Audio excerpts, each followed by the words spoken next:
The broadcast is live when they bury him. Soren Vale sits in the Apex Commission's review hall, 3,000 seats, and watches the panel's score roll across the main screen in red. Below threshold, 14,100. The audience laughs before the number even stops moving. Commissioner Dren leans into her microphone and says the words that will follow him for the next year. We hear ambition. We do not hear talent. The third commissioner, a man whose name Soren will never bother learning, adds a shrug. Chairman Velcray nods, already reaching for the next artist's file. 3 years. 3 years of sessions, of scraped-together studio time, of a soundboard Soren built himself from second-hand parts in a one-bedroom flat in the south of Verith City. 3 years distilled into an album the Apex Commission processes in 11 minutes and disposes of in 14 points. He walks out of the hall with his jacket zipped and his face flat. Lisa is waiting in the parking structure. She is holding her own jacket across her arm, and the way she holds it tells him everything before she speaks. She says she has thought about it. She says she cannot stay with someone the industry already buried. She says Edrin, and she does not say his last name, does not need to. Edrin Toll is the #1-rated producer on the Apex board's ranking, and has been for 4 consecutive cycles, reached out last month, and she has decided to take the meeting. She says she is sorry. Her eyes say she is not. Soren watches her walk to the far end of the structure, where Edrin Toll's car is already waiting, engine running, door held open by the driver. She gets in. The door closes. The taillights go red, and then gone. He stands in the empty parking structure for 40 seconds. Then he goes home. He sits at the second-hand soundboard for 6 hours and doesn't produce a single note. At 4 in the morning, the system speaks. Foreign. Soren reads the panel twice. He does not smile. He opens his notebook, writes down 3 numbers, 14, 10,000, 3.1, and circles them. Then he goes to bed. He wakes up at noon and pulls up the submission queue. Every emerging artist in Verith City can upload a track to the open submission pool. Most of them sit unheard for months. The commission's backlog runs to 1,000 files. Soren opens the queue, and the world looks different now. Every track has a number hovering above it, clean and exact. The value eyes read of its true potential before the Apex board ever touches it. Most of the queue is exactly what the industry says it is, noise. But at the 43rd file, the number reads 91. The artist's name is Mael Vorn, no label, no prior score. Uploaded 3 weeks ago. The commission's queue position puts her review 14 months out. The value eye says 91. Soren endorses her. He does nothing else. He does not post about it. He does not explain himself. The system pushes the resonance mark signal through every label's automated tracking feed, a quiet blip in the industry's background noise, tagged with the name Soren Vale, and a score that does not exist yet. 3 weeks later, Pinnacle Management, Edrin Toll's talent operation, signs Mael Vorn to a development deal. Standard language. They want her before anyone else does. 2 months later, Mael Vorn's first single comes out under Pinnacle's imprint. It charts at 41. The Apex Commission scores it 2 weeks later, 89. The industry's automated spread calculates the delta between Soren's early signal read and the official outcome, 9/10 of a point off. The data team at Criterion Agency publishes a 1-page note. The note says, "Who is Soren Vale?" He is already on his next endorsement. The value eye says 88 on an unregistered beat producer working out of the East Quarter. Soren marks it. Resonance points, 100. He works through the queue every day. Some days he endorses nothing. The value eye finds only 5s and 12s and 30s, and those he passes. Some days he finds a 94 sitting 600 files deep, and no label has touched it, because the commission's backlog will not reach it for 2 years. He marks it and moves on. The pattern becomes visible by day 60. Every resonance Mark Soren applies to a 0-label artist hits within 20 percentage points of the marked potential, when the commission finally scores them. The accuracy is not approximate. It is exact in a way that the industry does not have language for.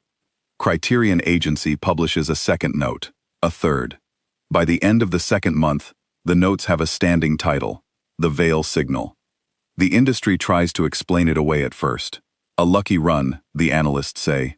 Sample size too small, Early signals always look clean until the outliers arrive. But the outliers never arrive. Day 45, a vocalist, the Value Eye, tagged at 88 releases under a mid-tier independent label and scores 87 at commission review.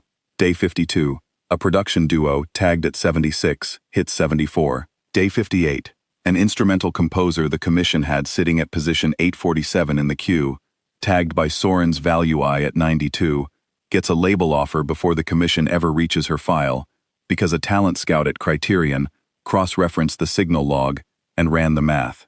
She releases. She scores 91. The Criterion data team stops calling it a lucky run after day 58. They call it a measurement instrument. Edrin Toll is aware of the veil signal. He moves fast, the way powerful men do when something threatens their position, without being something they can buy or dismiss.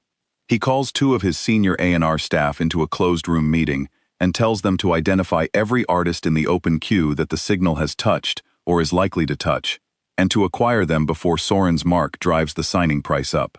He moves on the intelligence the way he moves on everything, with money and speed, both of which have always been enough. He pulls 3 artists from the queue based purely on Soren's prior endorsement pattern, trying to front-run the signal before it marks them. He signs all 3 to Pinnacle at full development cost, 2 6-figure contracts, and 1 with escalating royalty provisions that the Pinnacle board approves in 40 minutes because Edrin tells them the veil signal is pointing here, and the board has learned to listen when he says that. The Value Eye had already read all 3. Soren had passed on them at 38, 41, and 29. He had said nothing. He had simply moved on to the next file. Edrin's 3 signings release in the same quarter. They chart at 17, 9, and 22. The commission scores them 40, 36, and 31. The industry note from Criterion is titled, "The Cost of Counter-Signaling the Veil Mark." The note runs 4 pages. The conclusion occupies 1 sentence. Acquiring artists the signal has explicitly declined is not front-running the signal. It is paying full price to confirm the signal is right about what to avoid. Lisa's name appears in the gossip poll that week, linked to Edron and Pinnacle's quarterly losses. Soren does not open the article. He is at 800 resonance points by day 90. The multiplier has scaled to 4.7 times.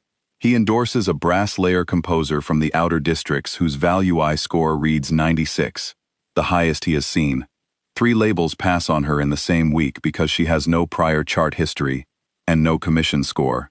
Soren marks her on a Thursday. By the following Thursday, she has 6 label offers. She signs with an independent house on her own terms. Her first release charts at 2, peaks at 1, and holds for 11 weeks. The commission scores at 95. The delta between Soren's call and the official outcome is 1 point. After Kira Sen, it is not a question of whether the veil signal is accurate. The question becomes whether the Apex Commission's score means anything if it arrives after the signal already told the market what to expect. Edrin Toll does not understand what is happening to him. He understands that Pinnacle is losing. He understands that every act he backed against a veil signal is underperforming, and every act that carries a veil mark is outperforming his roster by a factor he cannot close. He does not understand the mechanism. He hires a data firm to reverse engineer Soren's picks. The data firm reports back that there is no discernible pattern to model, no genre bias, no tempo signature, no historical precedent cluster. The signal is simply right.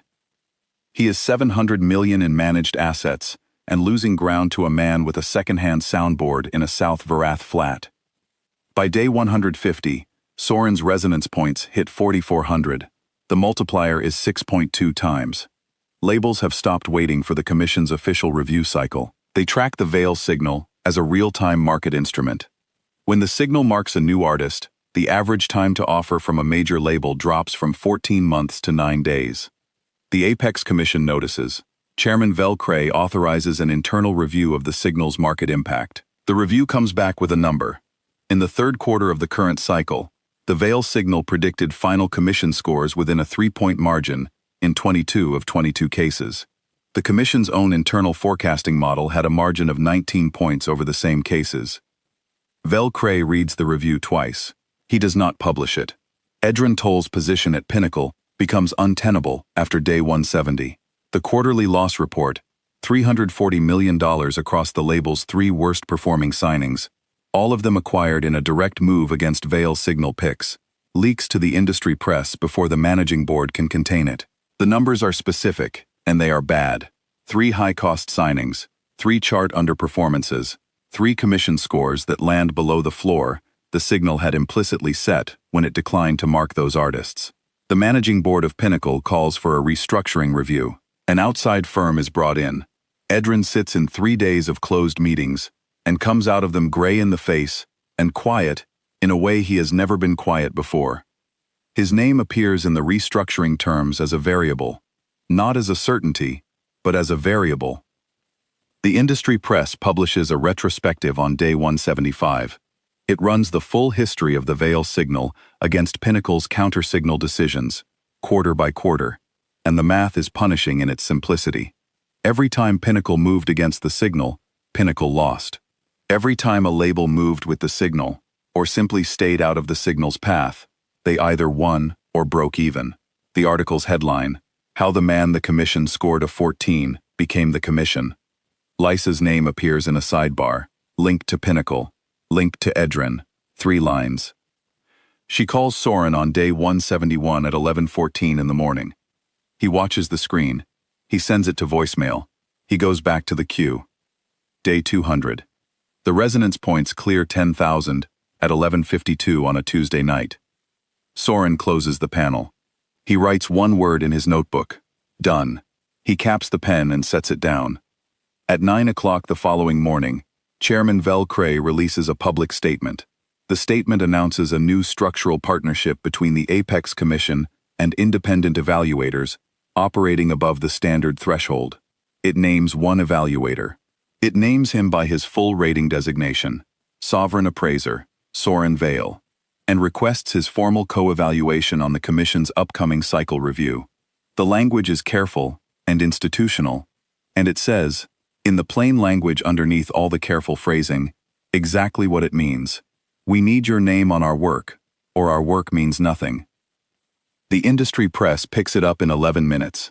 The headline from Criterion Agency's morning note reads, The Commission asks the man they gave a 14. Soren reads it. He pours a cup of coffee. He sits at the soundboard and opens the submission queue, because there are 11 files in his stack with value I reads above 80, and none of them have been touched by anyone yet, and they are waiting. Lisa calls again at noon. He sends it to voicemail again. This time he does not watch the screen while he does it. The gap is undeniable. The panel that laughed at him on live broadcast now needs his name to matter. The woman who chose the #1producer gets his voicemail twice. The #1producer is $340 million in debt and restructuring. Soren Veil presses play on the next track. The value I reads 93. He reaches for his pen.